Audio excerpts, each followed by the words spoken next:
झनक की आंखों में उम्मीद की हल्की सी चमक थी जब वह गांव से लौटकर फिर उसी शहर में आई थी जहां उसकी किस्मत ने उसका सबसे बड़ा इम्तिहान लिया था। लेकिन शायद उसे पता नहीं था कि जिस दिल को वह हर रोज़ याद कर रही है उस दिल ने अब किसी और के लिए धड़कना शुरू कर दिया है। भीड़ में शोर तो बहुत था, लेकिन झनक की दुनिया में एक अजीब सा सन्नाटा था। उसके कदम खुद ब खुद उस जगह की ओर बढ़ते जा रहे थे जहाँ उसका दिल कहीं बिखरा पड़ा था। उस वक्त वह नहीं जानती थी कि कुछ ही पल में उसकी ज़िंदगी एक ऐसे मोड़ पर आने वाली है जहाँ से लौटने का कोई रास्ता नहीं होगा। इधर दूसरी ओर एक साजिश अपने चरम पर थी। अदिति, जिसकी आंखों में आंसू नहीं बल्कि इरादे थे, सबके सामने चिल्ला उठती है, ऋषि, आज तुम्हारे हाथों से अपनी मांग भरवा कर रहूंगी। जितने सपने दिखाए थे अब उन्हें पूरा करने का समय है। सब लोग सन्न रह जाते हैं। पूरे हॉल में सन्नाटा बसर जाता है।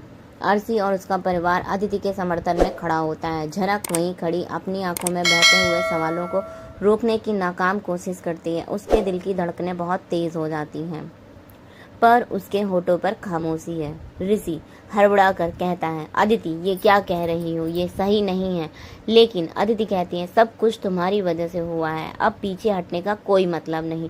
तुम किसी और के पति हो या नहीं, मेरे लिए सिर्फ मेरे हो। वह ऋषि का हाथ पकड़ लेती है और जबरदस्ती उसके हाथों से सिंदूर थमा देती है। ऋषि असमंजस में होता है, पर अदिति के दबाव और साजिशों के सामने उसकी मजबूरी उभर कर सामने आती है। झनक की आंखों के सामने यह एक सबसे दर्दनाक चलचित्र की तरह गुजरता है। जैसे ही अदिति की मांग ऋषि के हाथों से भरी जाती है, जनक की आंखों से आंसू नहीं बल्कि उसके विश्वास का हर कतरा गिरने लगता है। वह कुछ नहीं कहती, उसकी आंखें बड़ी हो जाती हैं, दिल टूटने की आवाज़ साफ सुनाई देती है। वह अपने पैरों में जान डालती है और वहां से बाहर भाग जाती है। उसके भागते कदमों के साथ बैकग्राउंड में दर्द भरा संगीत बजने लगता है, तेरी यादों में मेरा दिल रोया। और कैमरा झनक के चेहरे पर फोकस करता है, जिसमें सिर्फ टूटा हुआ यकीन, सवालों की भीड़ और प्यार की हार नजर आती है। वह खुद से यह सवाल करती है, क्या यही था मेरा रिश्ता? ऋषि जिसे मैंने खुद से ज़्यादा चाहा, उसने मुझे ही गैर बना दिया। दूसरी तरफ सीन शिफ्ट होता है। अर्शी और अदिति की साजिश की ओर फ्लैशबैक में दिखाया जाता है कि कैसे सब कुछ पहले से प्लान किया था। एक शाम अदिति और अर्शी की बातचीत होती है। अर्शी कहती है, अगर ऋषि झनक से अलग नहीं होता तो तुझे कुछ करना पड़ेगा। अदिति जवाब देती है, मुझे कोई फर्क नहीं पड़ता कि क्या लोग कहेंगे, मुझे ऋषि चाहिए बस। तभी ऋषि की माँ भी बातचीत में शामिल होती है और कहती है, अगर जीत चाहिए तो उसकी सिंदूर में है, मांग भरवा लो सबके सामने, बाकी हम सब देख लेंगे। अर्शी और अदिति एक दूसरे की तरफ देखकर एक शैतानी मुस्कुराहट के साथ योजना को अंजाम देने की तैयारी करती हैं। फिर सीन वापस वर्तमान में लौटता है। अदिति की माँ, अर्शी और पूरा परिवार उसे गले लगाते हैं जैसे कोई बड़ी जंग जीत ली गई हो। सब जनक की मौजूदगी के साथ नज़रअंदाज कर रहे होते हैं, जैसे वह कभी इस कहानी का हिस्सा भी नहीं थी। अर्शी तंज कसते हुए कहती है, जनक, ऋषि ने अपनी पसंद चुन ली है। तुम्हारे जैसी लड़कियों का प्यार तो सिर्फ दर्द बनकर रह जाता है। जनक यह सब सुनकर और भी टूट जाती है। वह वहाँ से बिना कुछ कहे निकल जाती है। किसी ने उसे रोका नहीं, क्योंकि सबकी नज़रों में अब उसकी कोई अहमियत नहीं रही। पर जनक के मन में सिर्फ एक सवाल गूंज रहा था, क्या ये वह ऋषि है जिसे मैंने टूट कर चाहा था? क्या वही रिश्ता है जिसके लिए मैंने हर दर्द सहा? दूसरी तरफ ऋषि भी अब उलझा हुआ है। वह समझ नहीं पा रहा है कि उसने क्या खो दिया और क्या पा लिया, लेकिन जो कुछ हुआ है वह आपस नहीं लौट सकता। जनक की आंखों में बहते आंसू और अदिति की मांग में भरा गया सिंदूर दोनों ही उस दिन की सबसे बड़ी कहानी बन जाते हैं। इस कहानी की शुरुआत जनक की मासूम मोहब्बत से हुई थी और अब वह एक खौफनाक साजिश की शिकार बन चुकी है। ऋषि ने जिसे प्रेम समझा था वह एक भ्रम था और जिसे छोड़ दिया वह उसकी असली दुनिया थी। लेकिन जनक की चुप्पी अब सिर्फ दुख की नहीं, किसी तूफान की दस्तक बन चुकी है। और इसे टूटे हुए दिल की कहानी यहीं खत्म नहीं होती, क्योंकि जो टूटते हैं वो अक्सर सबसे ज़्यादा मजबूती से उठते हैं। जनक के होंठ कांप रहे थे, पर आवाज़ जैसे कहीं गुम हो गई थी। आंखें झुकी थी, मगर उसने समंदर सिमटा हुआ था। बस उसका बस चलता तो वह रोज जोर से चीख कर सब कुछ बहा देती, पर उसने खुद को रोक लिया। किसी को भी नहीं दिखाया चाहती थी कि वह कितनी टूटी हुई है। बाहर से चुप, अंदर से बिखरी हुई झनक खुद को संभालने की असफल कोशिश कर रही थी। वह बस देख रही थी कि वो सिंदूर जिसकी हकदार वह थी और किसी और की मांग में चमक रहा था। उसके दिल में सिर्फ एक गूंज थी, एक खालीपन, एक सवाल के आखिर क्यों। दूसरी तरफ ऋषि खुद से लड़ रहा था। सबके बीच से चुपचाप के रूम में गया और वहाँ खुद को मिरर के सामने खड़ा पाया। उसकी आंखों में एक कश्मकश थी, गिल्ट था और खुद से ही सवाल था। वह खुद से बड़बड़ाने लगा, अदिति मेरी जिम्मेदारी बन गई, लेकिन झनक तुम तो मेरी खुशी थी।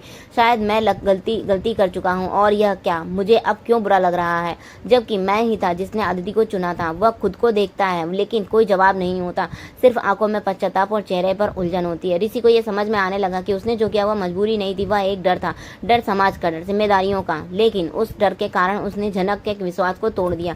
वह खुद को उसी साजिश का हिस्सा बना चुका था जिसने उसकी जिंदगी की सबसे मासूम मोहब्बत को रुला दिया था। पर अब बहुत देर हो चुकी थी। जनक की दुनिया पहले ही उजड़ चुकी थी। वह अपने कमरे में जाती है और वहाँ एक टूटे आईने की तरह खुद को देखती है, अपनी मांग की खाली रेखा को निहारती है, अपनी आंखों के दर्द को महसूस करती है और फिर अपना सिर सहलाते हुए खुद से कहती है, जिसे मैंने दिल से चाहा, जिसने मुझे गले लगा था, मुझे लगने लगा था कि वह मेरी दुनिया है, उसी ने किसी और की मांग भर दी है मेरे सामने। अब मुझे किसी सहारे की जरूरत नहीं, अब सिर्फ मैं हूँ और मेरी खामोशी। आईने में जनक और अपने आंसुओं को पोंछते हुए खुद को देखती है, पर इस बार उसकी आंखों में आंसू थे। आंसू के साथ एक दृढ़ता झलकती है। उसका चेहरा गम के साथ एक निर्णय का प्रतीक बन जाता है। वह अब टूटे हुए रिश्ते के पीछे नहीं भागेगी, अब वह खुद के लिए जिएगी, अपने स्वाभिमान के लिए, अपने अस्तित्व के लिए। यहीं पर सीन एक गहरी चुप्पी के साथ खत्म होता है, लेकिन चुप्पी में एक ज्वाला है जो धीरे धीरे अंदर से जलने लगी। अब वह आग प्यार के लिए नहीं, आत्मसम्मान के लिए जल रही है। जनक अब उस मासूम लड़की से औरत बनने की राह पर, जिसने सब कुछ खोने के बाद खुद को ढूंढना शुरू किया है। समय बीतता है, 5 साल गुजर जाते, कहानी एक लंबा लीप लेती है। ऋषि और अदिति अब उसी शहर में रहते हैं जहाँ पर जनक की कहानियां कहीं बिखरी थी, पर जनक अब उस शहर से दूर अपने गांव में है, जहाँ वह अपने घावों को भरने के लिए कोशिश कर रही थी। समय ने उसकी आंखों में आंसू ले लिए हैं, लेकिन उस आंसुओं की जगह एक आत्मबल ने ले ली है। जब अब झनक को फर्क नहीं पड़ता कि ऋषि क्या कर रहा है या अदिति की जिंदगी में क्या चल रहा है। वह खुद को संवार रही है, खुद के लिए जीना सीख रही है। लेकिन क्या वक्त खेल ही कुछ ऐसा होता है कि जब आप सबसे ज्यादा मजबूत हो जाते हैं, वह अतीत फिर से आपके सामने खड़ा होता है। धीरे धीरे जनक के मन में भी कहीं ना कहीं ऋषि के लिए फिर से वो पुरानी भावनाएं जागने लगती हैं, पर इस बार वह खुद से लड़ती है, उन्हें दबाती है। वही ऋषि जिसने अदिति से शादी कर ली थी, वह खुद अपने फैसलों को लेकर संशय में रहता है। उसे अब हर बात में जनक की कमी महसूस होने लगती है। और फिर एक मोड़ आता है, जनक को शहर लौटना पड़ता है किसी काम के सिलसिले से। जब वह शहर आती तो जैसे वह सब कुछ फिर से बदल जाता है। ऋषि की नज़र जनक पर पड़ती है और समय वहीं थम जाता है। जनक अब पहले जैसी नहीं रही, वह आत्मविश्वासी, सजिंदा और खुद में मजबूत हो चुकी है। उसकी आंखों में वो मासूमियत तो है, लेकिन उसमें एक दृढ़ता भी है। अदिति इस बदलाव को देखकर बौखला जाती है। उसका डर बढ़ जाता है, क्योंकि उसे एहसास होता है कि ऋषि अब भी जनक को देखकर कुछ महसूस करता है। सो वह सब कुछ सह सकती है, पर ऋषि का झुकाव दोबारा जनक की तरफ नहीं। और यहीं से फिर साजिशों की एक नई शुरुआत होती है। अदिति और उसकी माँ अरसी दोनों मिलकर एक और प्लान बनाती हैं। अब की बार उसका मकसद था जनक को दोबारा नीचा दिखाना, उसके सबके सामने फिर से गिराना।